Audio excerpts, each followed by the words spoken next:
I was just reading Acts chapter 9, where Saul becomes a follower of the Lord. And I think that is so important for us to be able to know where some of the people that were described in this Bible came from and where they encountered Christ and where they were converted to be who they are. Saul is Paul. Paul is the writer of the majority of the New Testament. We know Paul to write Ephesians. We know Paul to write the letters to Timothy. We know Paul to talk to the church of Corinth in First and Second Corinthians. There's so many other different Bible or books of the Bible, excuse me, that he's been responsible for authoring. But we didn't know before Paul was Paul, he was Saul.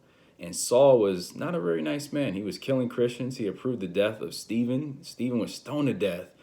Being filled with the Holy Spirit, he was talking to a group of people about Christ and how Christ came to be, beginning back in the days of Abraham, when Abraham was given the promise of leaving the land where he was and was given a promise for a land and to be the father of many nations. He started way back there to get people to understand who Jesus Christ is. And the people, they were so stuck in the ways of Moses and in the customs of things that they really couldn't hear and understand and encounter Christ in that moment. And they began to get so upset that they began to stone him, which that stoning was approved by Saul, aka Paul. And Paul was out there just going around wreaking havoc amongst Jerusalem.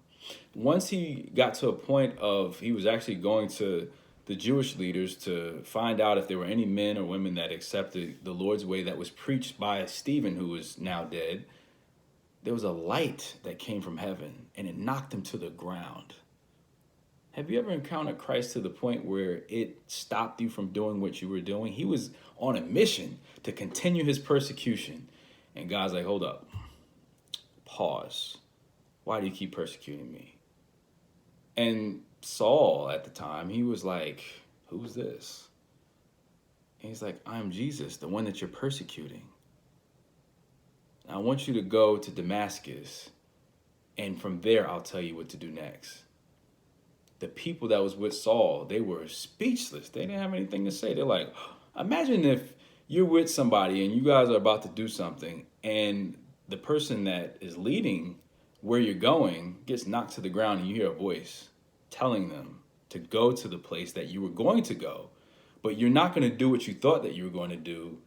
You're going to get instructions of what to do. And now when the person who's supposed to be leading you is blind, so now they're not able to lead you, you're forced to lead them to a land that you were supposed to continually do your persecution and be that person to bring people to justice. Saul, that was his name at the time, was blind for 3 days.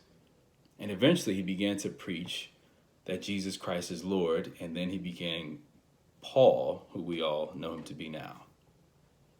How many of us have been in those encounters with Christ where he stopped you dead in your tracks when you were going the wrong way? When he chose you, he's chosen a lot of us.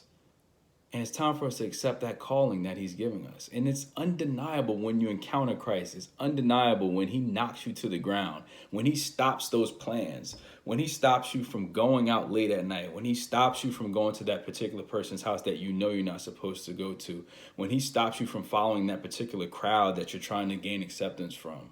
There is so many encounters that we've had with Christ that it's undeniable that it's him.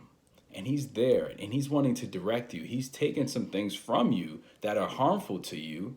He took Saul's sight because Paul, I keep calling him Paul because he was Paul later, but Saul, he's taken Saul's sight to where he's forced to follow the direction of those around him. And those that were around him were also being orchestrated by God to get into the position that God wanted him to be in.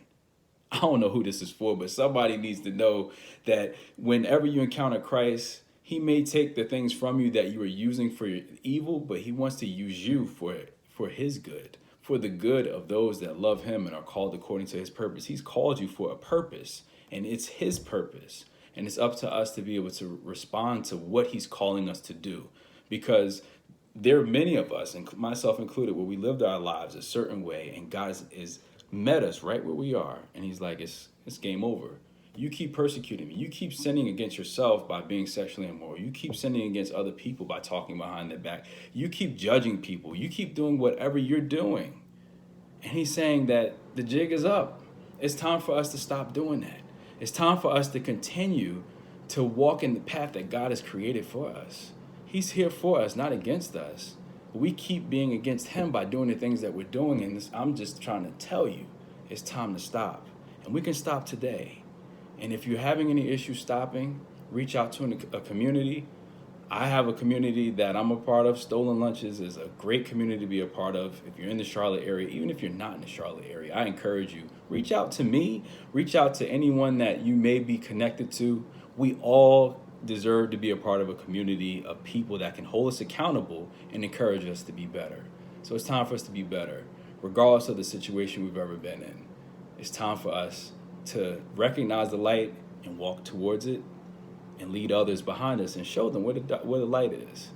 A lot of us are walking in darkness, but we can't deny when we see the light.